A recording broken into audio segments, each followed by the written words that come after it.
Welcome back to Light the Fuse, the only Mission Impossible podcast with a little twist. And that twist is Charles's relationship with his father. Charles, we got to check in. Oh, yeah. How is it going? Have you talked to your dad? How is he feeling? Is he staying inside?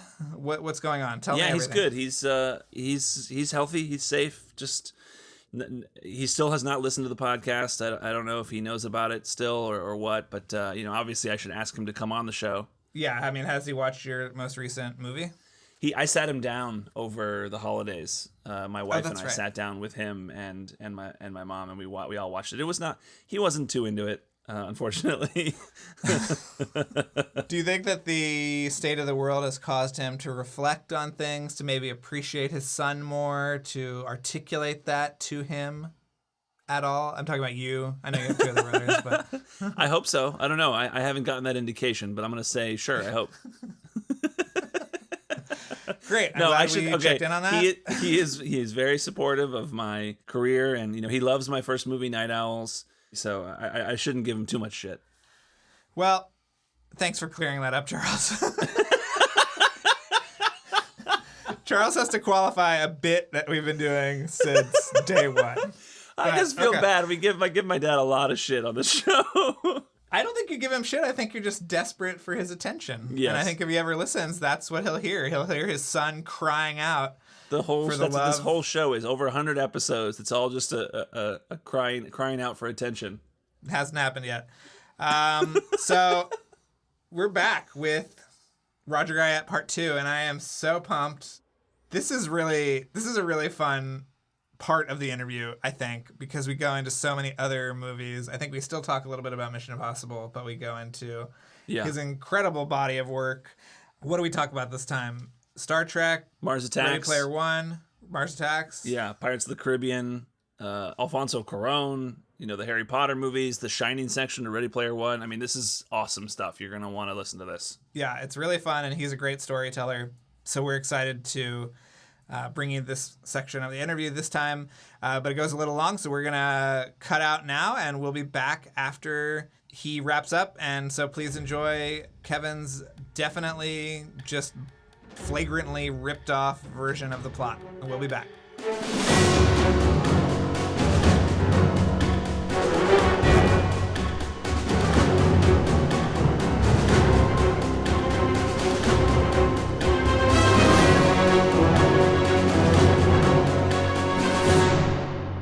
Well, should we we got to ask if there are any Tom Cruise stories that you have, because everybody loves hearing Tom Cruise stories, so Yeah. I mean, that I have to say he was so professional and totally into it, and of course was incredibly impressive in terms of all of the stunts and everything he did and all of those things. I have nothing but admiration for what he did on that show. I mean, the one thing that I remember, that was so impressive was just that I think probably within the first few days of a shooting, he was really having a hard time with this one particular moment we were shooting, and he was not happy. And I remember that JJ just talked him down off this ledge, and I thought for a relatively young director, first huge movie, and his main actor is kind of not liking this thing, and suddenly you're confronted with this whole situation. And obviously I'd worked on many movies before where you, at that very moment in time, the lead actor suddenly erodes the director's confidence, and suddenly the whole dynamic of the movie shifts, and suddenly now the actor's in charge. And at that very moment in time, in my experience in filmmaking up to that point of probably working on 10 or 20 odd movies before then, I'd seen this happen, and I thought, oh my God, here we go. This is now going to turn into a whole different thing. It's going to turn into a Tom Cruise movie. And JJ, but JJ, absolute confidence, just told him, that everything was going to be fine, and it was all good, and away we went, and we never looked back. And I just thought that was such a defining moment in the movie, that anyone realizes the practicality of those kinds of situations where your lead actor is unhappy and you have to somehow deal with that situation. And he did such a great job of it. And the whole rest of the show just went without a hitch in the giddy up, and it was great. And Tom was awesome. I remember he was never a complaint. He just went at it, and such a professional, in terms of doing all of that stuff himself. I mean, the stuff he did was just mind-boggling. I remember him dropping off that bridge, to you it wasn't a bridge, but his parachute gets caught on the bridge and he drops down in front of the truck. That's him. He came down and he did multiple takes of that thing. And I was just, the first few times, he got even closer to the ground, and I was just like, oh my God, it's unbelievable. Then he goes underneath the truck, I mean, there were so many different things that he did. It was truly spectacular. Anything you needed to make the movie better or done again, but probably my favorite acting moment, of course, is when Simon Pegg, who I don't think was that well known to the American audience at that time, maybe his star was rising a bit, but of course JJ adored him, and they're great friends, and he's obviously been in many movies with JJ since then. But the thing that I always remember is when Simon Pegg is in the lab and talking about the computer and the various things they've got to do, and he is just kind of improvising and just going at it, and then you're cutting to Tom, and Tom is just probably in his head, he's wondering, who is this crazy ass English guy, playing this dude, because I think he just completely disappeared off the script and was just improvising. I think JJ just said to him, okay, now you've done the lines, now do your thing, and he just went off. And of course, that's the thing in the movie. And I think Ving and Tom were just wondering what the hell's going on? Or at least that's what I was thinking in my head when we were shooting that moment. But I have to say, I've got absolutely nothing but fond memories for that. I mean, that movie, and maybe they won't make movies like that again. Shot in America and all these locations around the world. All these. It was a great experience, and it seemed so exotic. There were so many great people. Colin Atwood did the costumes. I mean, there were these incredible characters who worked on the movie, and of course, Philip Seymour Hoffman. He did such a superb job of playing that part, and it's sadly no longer with us, but. Yeah, some great Billy Crudup, I mean, some great stuff. Well, I know we're coming on time. We were wondering if we could ask about a couple of other movies on your CV, if you have a couple more minutes. Yeah, of course. Charles, I'm assuming you're going to want to ask about Mars Attacks. Oh. Yeah, speaking of Colleen Atwood, I would love to ask you about Mars Attacks. Yeah. That was a big shift for Tim Burton because he had, done so much practical stuff up to that point, and that was his first big movie to be done with computer-generated effects, which the work in that is amazing. Oh, well, thank you. It was a show. It was probably one of my third or fourth show I'd worked on at ILM. And I was what they called a CG supervisor or a digital supervisor, or that was my role on that movie. And Mark Miller was the producer, the visual effects producer, who was a great friend of Larry Franco, who was the producer on the actual movie itself. Jimmy Mitchell was the visual effects supervisor, and the original plan, if you didn't know, was they were going to do it with puppets. They had built stop motion puppets, and that was the approach. But I think the task was overwhelming. I mean, they did build, I think, at least one puppet. And then I think Jimmy started talking about, but obviously they'd still needed a lot of visual effects help. I think Mike Fink was the other supervisor on it for Warner Brothers. But we did all the Martians, and it was, now it looks so much more trivial. Dave Andrews, the animation supervisor, he, obviously part of it was just the goof, the very Tim Burton-esque kind of quality of the Martians themselves.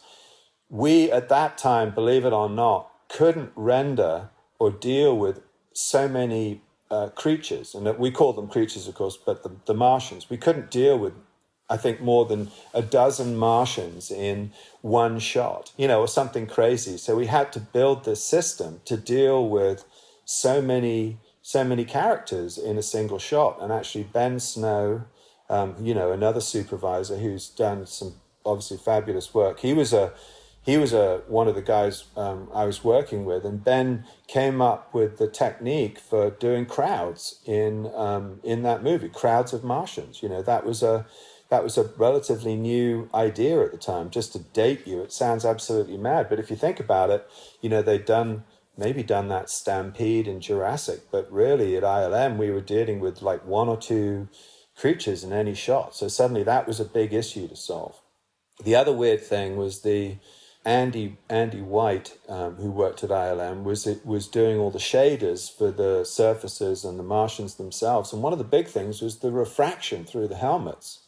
There were all these sort of funny things that were so much more difficult than you would ever imagine. I actually ended up doing a shot which was called, as a CG supervisor in those days, you generally didn't work. You worked on some shots, but you were more in charge of the overall than the individual shots. But we had a lot of trouble with this shot that I still remember the name. The tag on it was MG5, and this was the shot where she pulls her. The girl takes her head off and reveals that her beehive hair is hiding the Martian, and right. It was done. And those kinds of things, it just an absolute nightmare doing those kinds of shots. And we ended up doing a lot of it some of it with this morphing software called Elastic Reality. And it was so funny because we had so many problems with it. In the end, I just made it. I ended up just doing it myself. But to alleviate the hideousness on other people, but it became my pet project to try and just get that one shot done. But it was a different time. But Tim was fabulous to work with. We had such a great. I think Alan Poon was one of the other soups on it. It was a great experience. I just wanted to ask about a couple of shots, specific shots in your resume. Yeah. In Star Trek 2009, there are these shots where the ship is so big that you don't see all of it. Like there'll be a tracking shot across the bridge or something, and the ship is so big that you don't even bother putting it in frame. Right. Can you talk about the mindset that I can't think of another sci-fi film that does something like that. So I would love to know where that came from. Yeah, those kinds of shots are. I've learned so much as a film. Obviously, one of the great things about being a visual effects supervisor is you work with so many different directors who all have different points of view, but many of them obviously with a commonality of all wanting to tell a great story. And I've been very fortunate to work with some really fantastically talented people. Steven Spielberg and Tim Burton and all these people, and Alfonso Cuarón.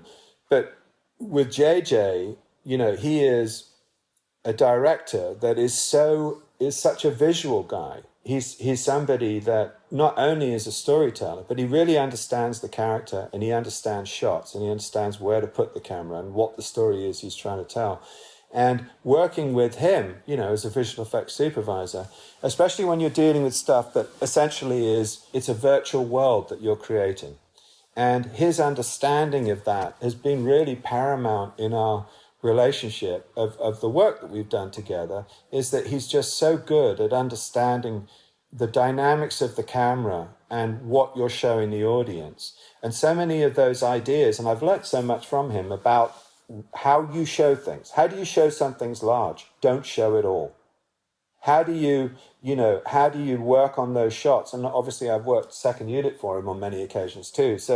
But we've done thousands and thousands of shots together and discussed shots. And we have favorite shots in other people's movies and talked about those ideas. But he really is, he's a really consummate filmmaker. And I have to say, I've just learned so much from talking to him about those kinds of ideas and his shot ideas, and that's a great thing, that we were able to. The fun of filmmaking is the collaboration, isn't it?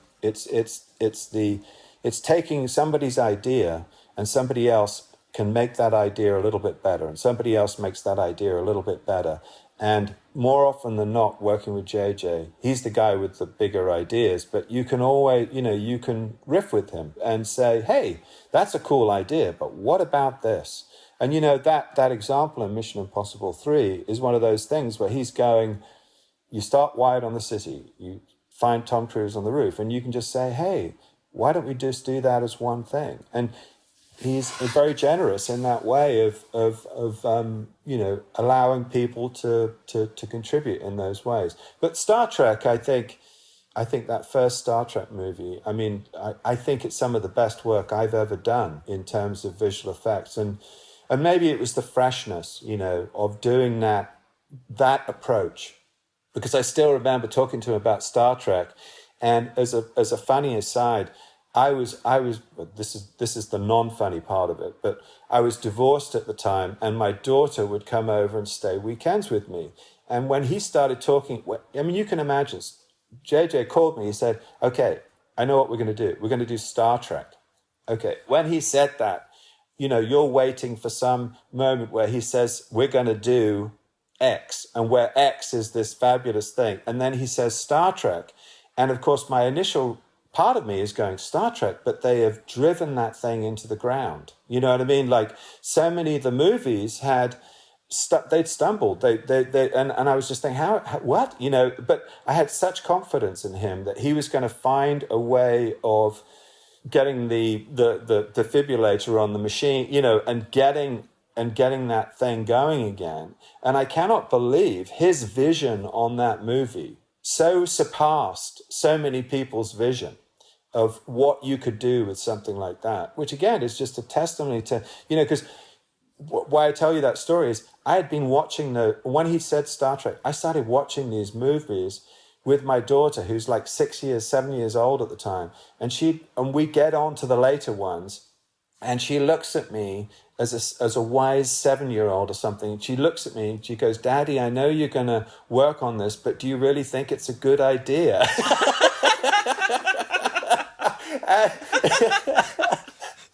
And it just cracks me up to this day, because never a true word has been spoken in some ways, because I just thought, what are we going to do? And he just sort of went, bang, this is what we're going to do. And it was just like, wow, it's a fabulous cast. His vision was just so, energized, and his style, I think, really fit that whole thing. The slickness that he brought to it. He learned, I think, from Mission. I still remember the conversations about not being quite so tight, but of course, he still does a lot of that. His version of that, and his filmmaking, consummate filmmaking skills. The way the shots develop, you find them on the bridge. If you watch that shot, finding them on the bridge, you're moving across the bridge, they're talking about docking, you pan around, you see the thing, it's like, wow, everything is happening. It's a sort of an energized world. But what a great experience that was. Well, I just have one more shot to ask you about, then I'm going to throw it to Charles, then we got to wrap up. But the shot where Tom Hollander dies in the third Pirates, where he's walking down that banister, and everything is... Yes. That is one of the most amazing shots I've ever seen. Very quickly, how did you pull that off? Well, those were in the days of... Photosonics cameras and all that sort of thing, where they were, it was film running at, 1,000 frames or whatever it was doing. And of course, it was impossible to understand what you were trying to achieve. But just to give you an idea, I was talking to Gore about that moment, Gore, Verbinski, the director of the movie, and he said, I want this to happen, we're walking down the thing. And when I started looking at what we were doing, and I was shooting all the miniatures for Pirates at that point, that was one of the sort of things that I was dealing with. And this, I was just like, wow, this is super exciting. Number one, it was just fantastic. Number two is like, okay, how can you tell a story in this moment? And what can we put in there? And I looked at all the different elements on the deck, and I was like, okay, one of the boats gets shot, hit, and the boat spins up in the air, and then another cannonball hits the boat and the boat shatters. And I was trying to think of things that would happen. The rigging gets cut and the mast starts falling, so that it's not just all stuff, it's things are happening in the frames. And Jeff Herron, who was the miniature pyro guy, was just like, holy shit, we're never going to pull this off. But most of it, we built a test. I think that for whatever reason, I want to say that the deck was 35 feet long, and I built a chart which was probably 12 feet long, like so high. So it was 12 feet by 1 feet, piece of paper with a timeline on it. And we put 500 pyro events, right, on times. Yeah. So wow. I divided it up into the amount of time that you needed the whole shot to run.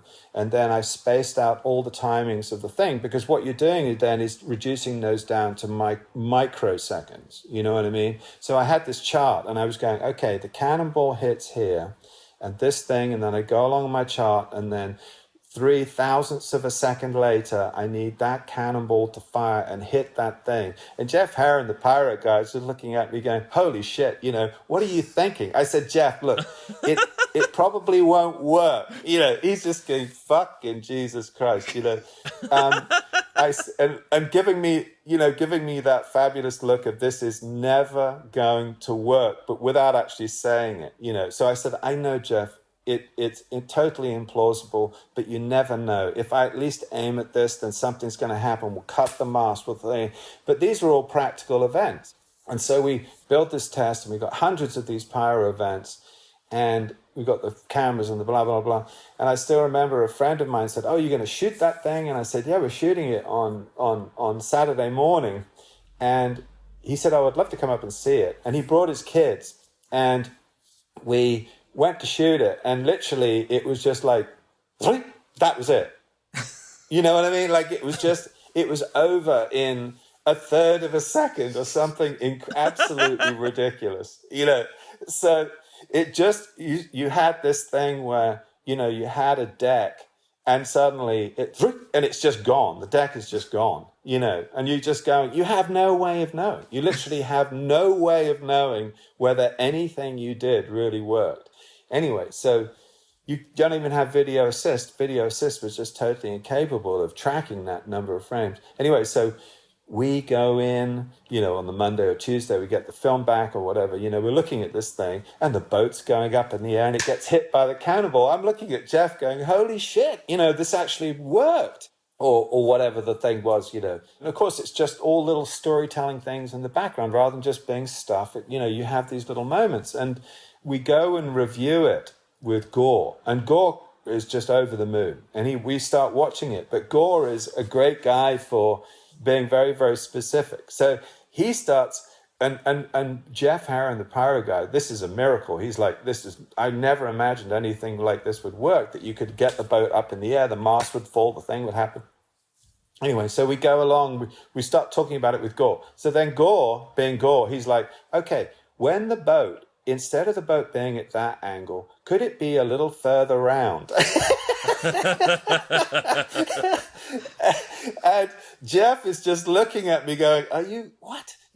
I'm saying, don't worry, Jeff, don't worry. We'll this is no, it'll be what it'll be. And of course we tried our damnedest to do what Gore wanted us to do. But, those kinds of things just have a life of their own. But it was a lot of fun. But as I said, literally we had hundreds. I want to say there were 500 pyro events or something crazy like that. Wow. Yeah. So you've done so many amazing projects in your career, and I just want to quickly, if I can, ask about two more of them. Of course. One, you were involved in a franchise that is beloved to a lot of people, and you were there for the beginning of it, which was Chris Columbus's the first Harry Potter movie. Yeah. And credit to Chris Columbus for creating the look of that franchise. But you also worked on what I think a lot of people think is the best entry in the Harry Potter series, which is Alfonso Cuarón's Prisoner of Azkaban. Right. And so I just wanted to see if you had any Alfonso Cuarón stories or anything about Harry Potter in general that you wanted to talk about. Yeah, I mean, that they were, absolutely amazing movies to work on. And Rob Legato was the main supervisor on the first Harry Potter. And, I was working with him. And, I mean, I learned so much from Rob. You work with different people. He really is a very cinematic guy, and I think if you look at his career, Jungle Book and Lion King and all these things, I mean, he's a great filmmaker, let alone visual effects supervisor. But I learned a lot from him, and it was an amazing experience. I mean, it was a huge movie.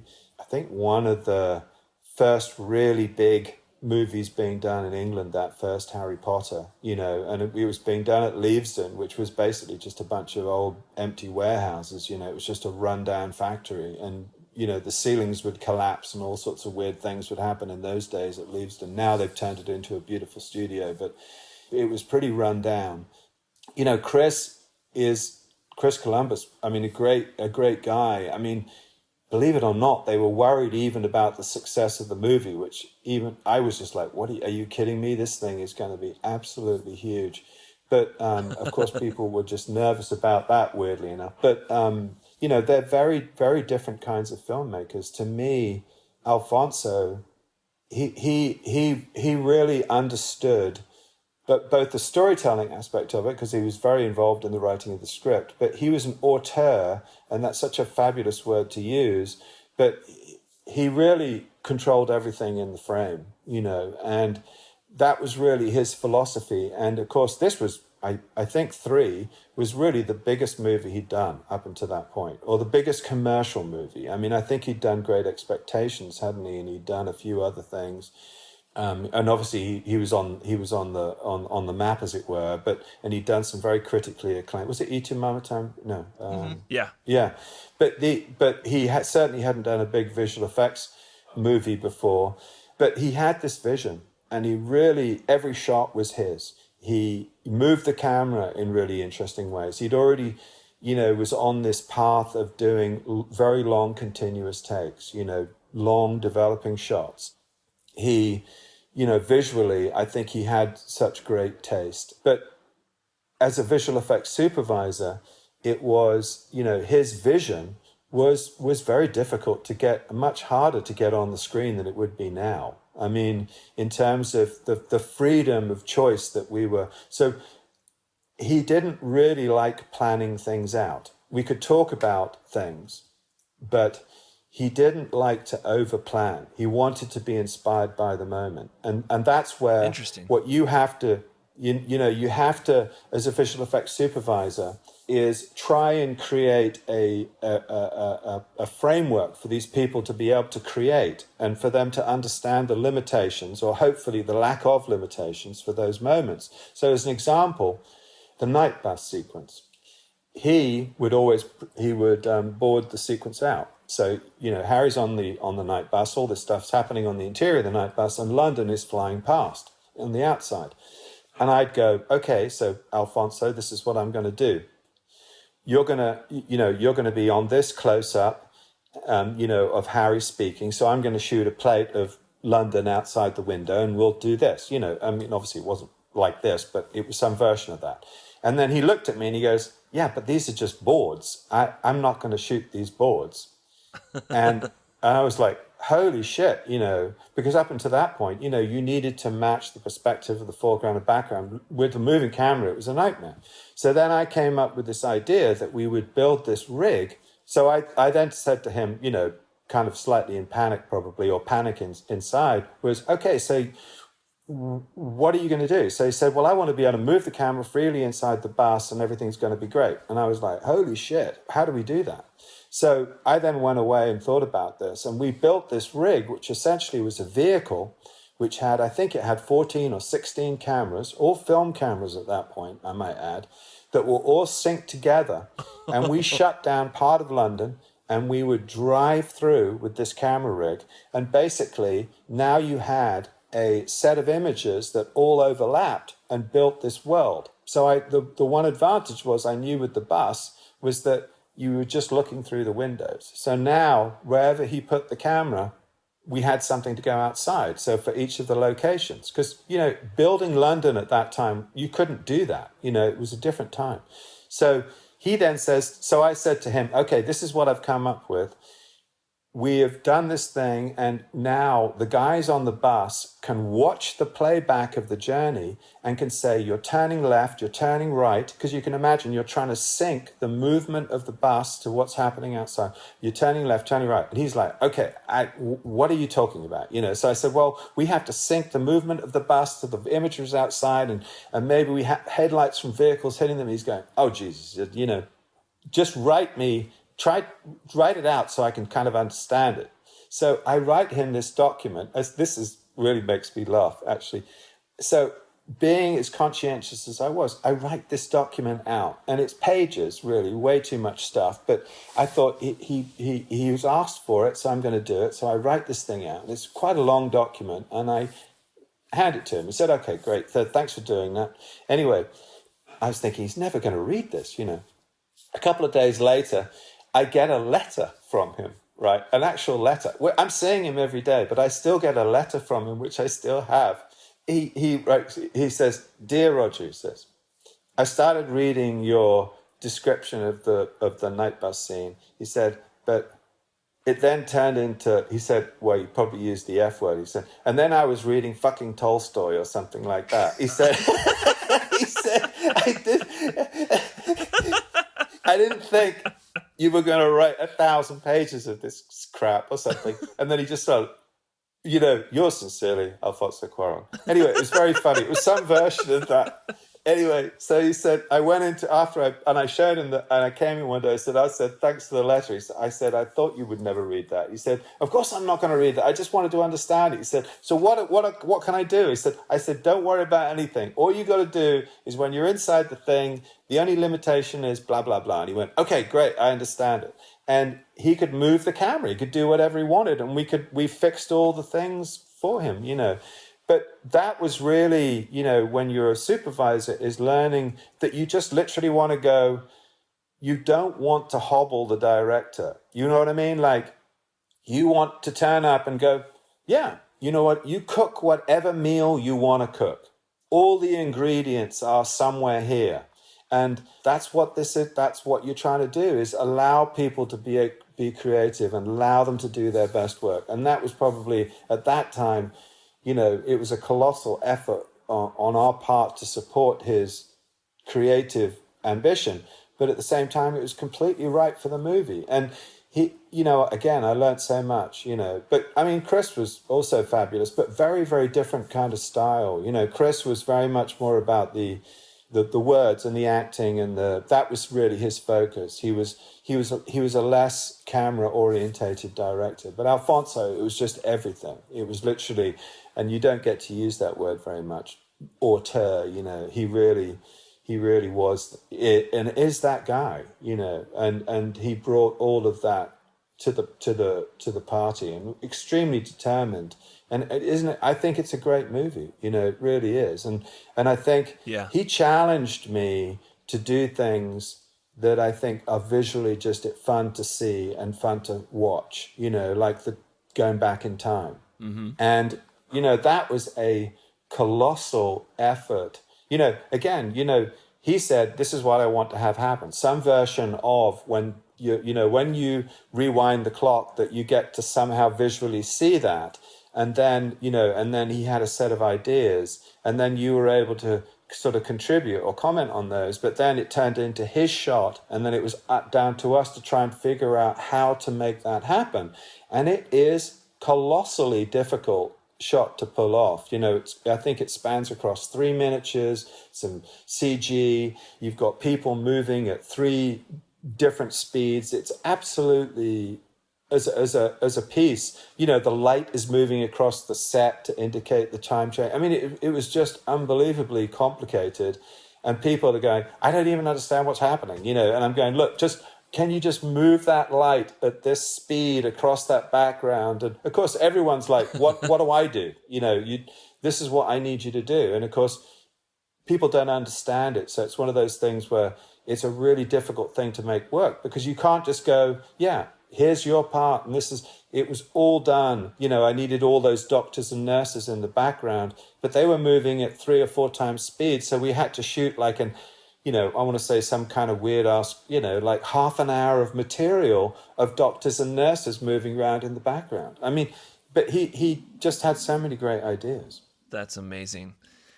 I'm sorry for keeping you so long, but we have to ask you about the Shining sequence in Ready Player One. Yeah. How did you do that? Well,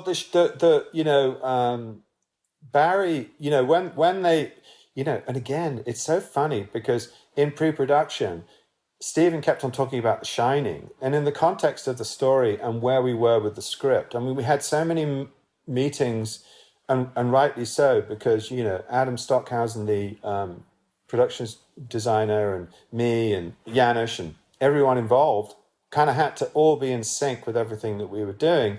And Stephen started bringing up this idea of including The Shining. And for the life of me, I still remember the meeting. It was quite near the end of one meeting, and he was talking about The Shining. I was going, how, what's happening? And I remember leaving that meeting going, what are we doing?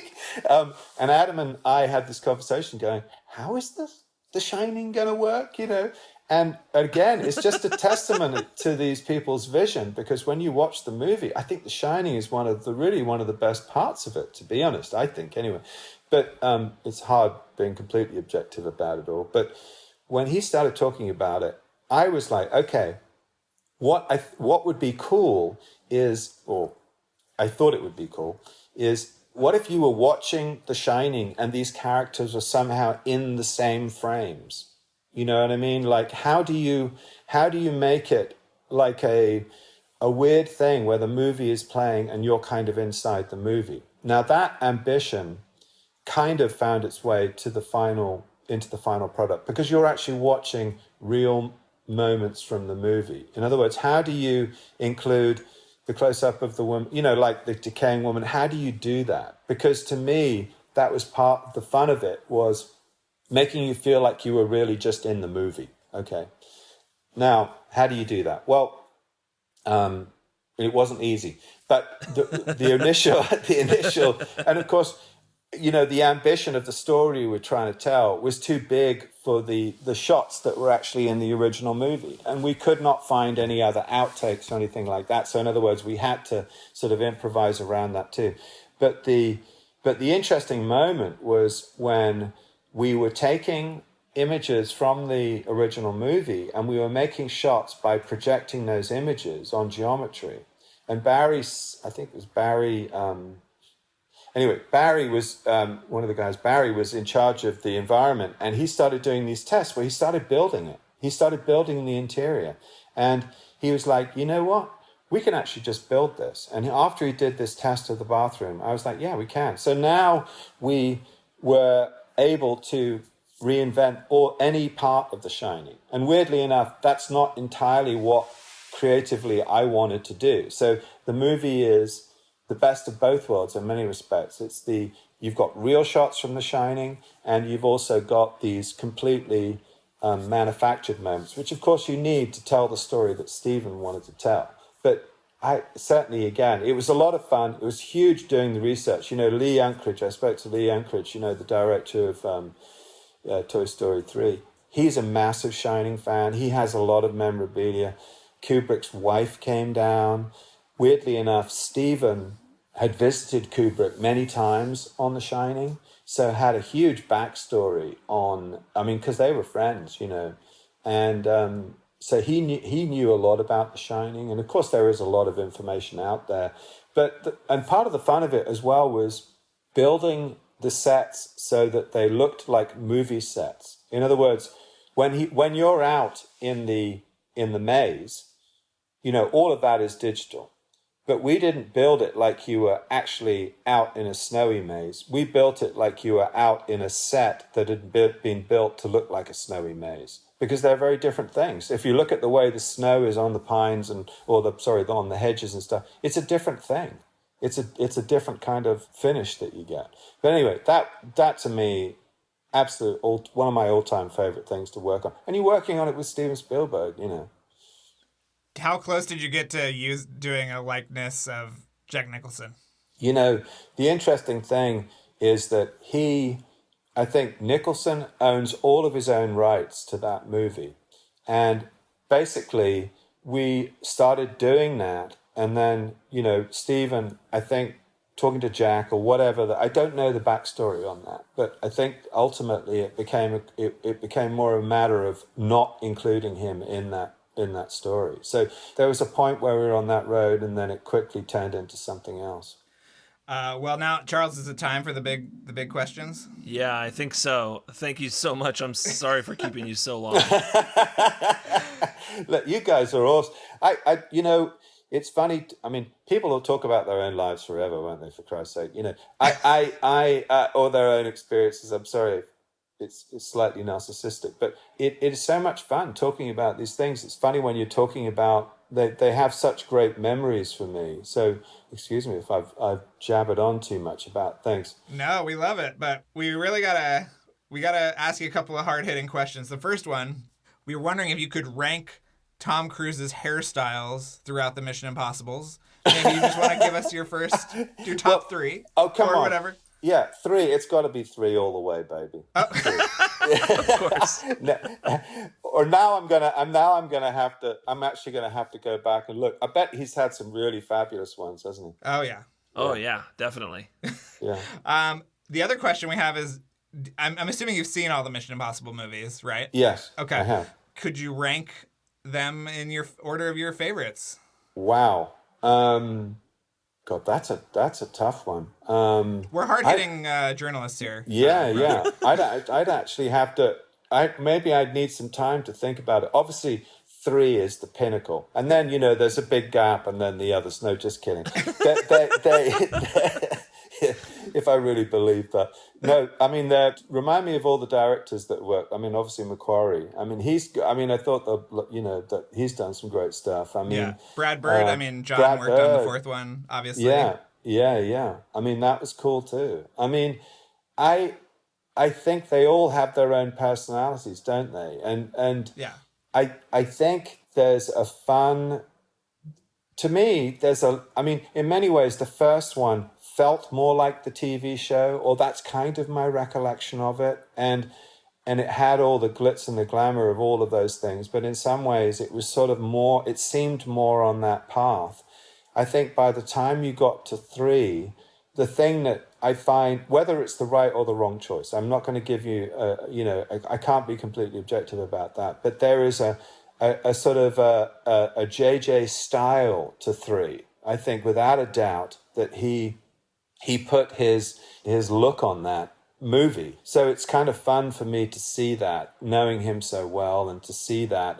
And that moment in time, Dan's photography, I think the photography in 3 is really great. It really has that kind of spirit of that particular period in time. Again, it's kind of got that, the next kind of the Tony Scott, Ridley Scott kind of long length, a lot of that stuff, the colors he was using, the Man on Fire, a lot of the stuff that's in there, the colors, the greens, the blues, and it's so appropriate for that movie. But it's tough to rank all of them. I'm going to say they're all equally wonderful. No, I'm not. No, that's a terrible answer. We agree. Yeah. Oh, you do. Well, I think they're all. Oh, good. I thought, am I going to get away with that answer? Yeah. But I think they're all kind of.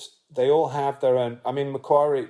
Chris Macquarie has done his own thing a little bit with it too. And what I mean by that, I don't mean that in a bad way. I just mean that he's got his kind of style down, and maybe in some ways it's got a bit more like the Bourne Identity in some ways. That was the thing that I felt, that the last one was more like, and maybe that may well be the right way to go, where it's more practically based. There's little less kind of,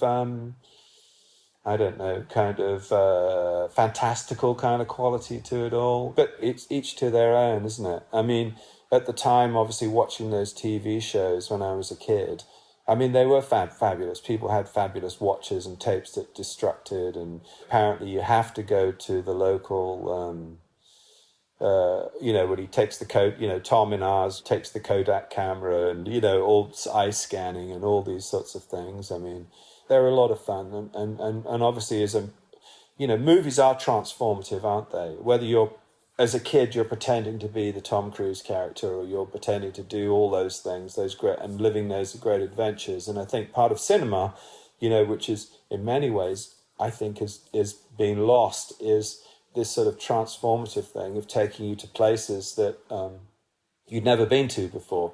Weirdly enough, of course, if you're working on those movies, you actually get that experience. You get to go to China and work in China. You get to go to Italy and be as lucky to work in Italy and have those great experiences. So, but people get to see it on the screen, and that's the great thing about cinema, isn't it? It's a transformative thing. You get to immerse yourself in these moments and enjoy the ride and the experiences that, these fabulous people are experiencing. When Maggie Q, isn't it, gets out of a Lamborghini or something. You know what I mean? It's just all brilliant. Yeah. Well, thank you so much for chatting with us. This was a huge thrill. And if you want to tell Dan and, whoever else to come on the show, we would love that too. Yeah. Yeah. Obviously Dan was such an integral part of 3. And then, as you said, Tommy Gormley and Tommy Harper as well. I mean, he's worked with Macquarie, hasn't he? Oh yeah, we actually talked to Tommy Harper. Anyway, guys, what a pleasure. No, thank you so much. Thank you, really. It meant the world to us. Oh, please. Thank you.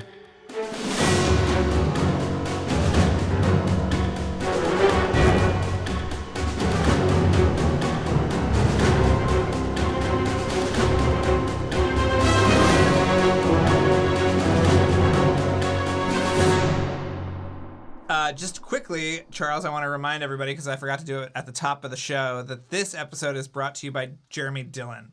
And he has a podcast called My Favorite Album, which you should definitely check out, because each week Jeremy chats with a musician or songwriter about their favorite album of all time. Although he also has chatted with non-songwriters and musicians. I think he chatted with one of our upcoming guests, that fucker. That's okay. That's all right.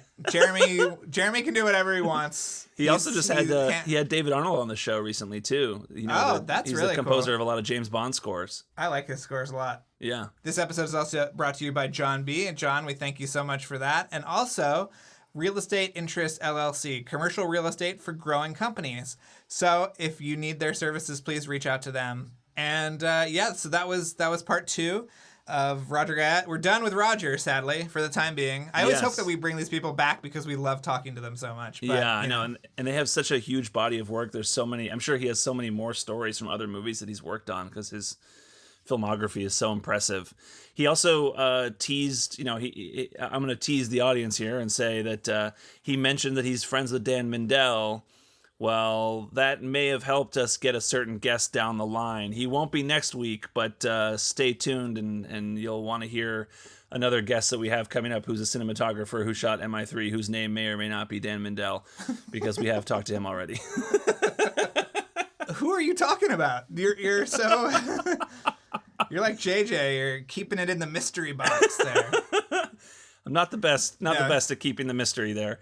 But Dan Mindell was great. He was really great, and that's another reason we thank Roger, and Dan loves working with Roger as well. Yes. So the appreciation is mutual. Unlike Charles's relationship with his father, the affection goes both ways. Right. With those two. But next week we actually have I don't know if we've said this on the show before, but Gary Rydstrom is coming on the show. I really loved talking. Did you love that interview, Charles? Yeah, I mean, Gary is if you don't know who Gary Rydstrom is, he is a sound effects, sound mixing legend. He's won 7 Oscars, no big deal. And we talked to him about his whole body of work, and he actually worked on both the first Mission Impossible and Ghost Protocol, and he has great stories from both. So you're gonna love that perspective. He's also a filmmaker. He's done Pixar shorts. He directed Strange Magic for Industrial Light and Magic. I'm sure he worked with Roger on that one. Right. Yeah, so he's a legend, and he was really, really fun to talk to. And he was busy for a long time, and we got him at the right time, I think. And he was awesome. So yeah. Yeah, I mean, Charles, this is the guy just hyping stuff up. he made dinosaurs sound like dinosaurs in Jurassic Park. So this guy, we talked to him about all this stuff, that and Terminator 2 and other things. I mean, this guy's a legend. So you'll really love that interview. You definitely want to come back for that. Now I want to give a very special thank you to Jacob from Holland. We love Jacob. He's been around with us for a long time helping us out. And if you'd like to help us out as well, you can go to our Patreon. That's patreon.com/LightTheFuse. We have bonus episodes up the wazoo. I mean, every week we do episodes where we talk about the latest Mission Impossible news. We are about to record one about our favorite movies of the year so far. We also have bonus interviews on there. We give you sneak peeks of upcoming interviews. We have commentaries for all 6 movies. It's $5.95 for a month. Try it out, see what you think. And then if that's not something that interests you, then check out our TeePublic page. We've got shirts and hats and other things. And masks, which if you buy a mask, then TeePublic donates a mask for a hospital that needs it. And that's linked from our website, LightTheFusePodcast.com. If you go to the merch section, you'll see a link to our TeePublic page. So that is that. I mean, you can follow us on social media. It's at LightTheFusePod. And what else? Tell your friends. And anything else, Drew? No, just come back next week because you don't want to miss these episodes. I mean, honestly, I don't want to toot our own horn, but we have about 3 or 4 months of just amazing interviews already in the can, ready to go. Yeah. And I'm so excited for people to finally hear them because basically we recorded all these right after the epidemic kind of hit, and we've just been sitting on them. So me and Charles are just so thrilled to finally get them out and for you guys to hear them. So please come back. They're very much worth your time.